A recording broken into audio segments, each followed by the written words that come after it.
Well, this is a very busy day for Swifties because Taylor Swift fans are busy trying to learn a lot of new lyrics. When the pop star first announced her new album at the Grammys, she held up a peace sign, but overnight Swifties learned it actually symbolized not one, but two albums were coming. Let's take a listen.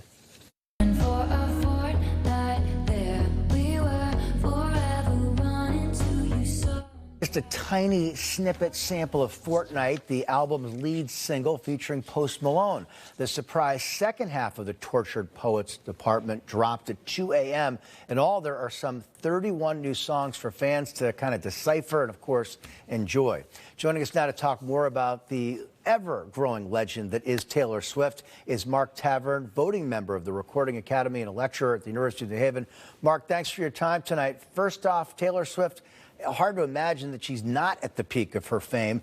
This was a highly anticipated release since it was marketed as kind of a breakup album, and she's known to write a great breakup song or two. So what are the critics saying today? Does it live up to the hype?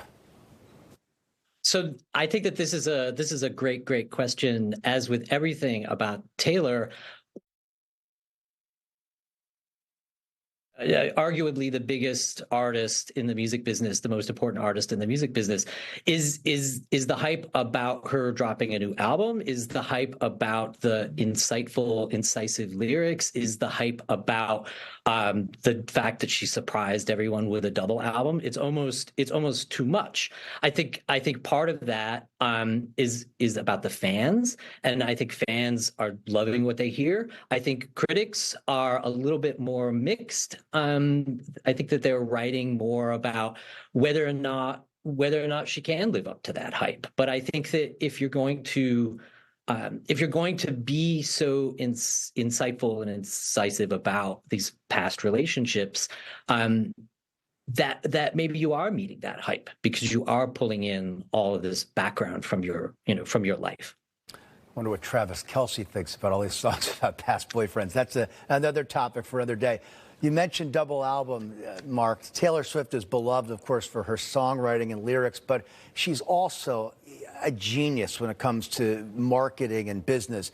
Why do the surprise double album? What's behind that?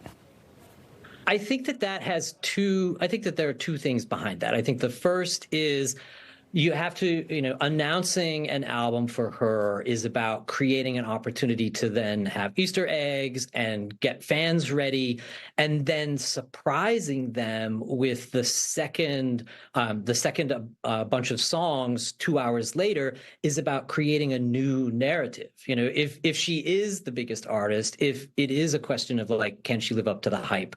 How do you create more hype? You put another record out as a surprise at the same time, and you get everyone talking about that too. Mark Tavern, lecturer with the University of New Haven. Thanks for that insight tonight, Mark. We appreciate it. Thank you.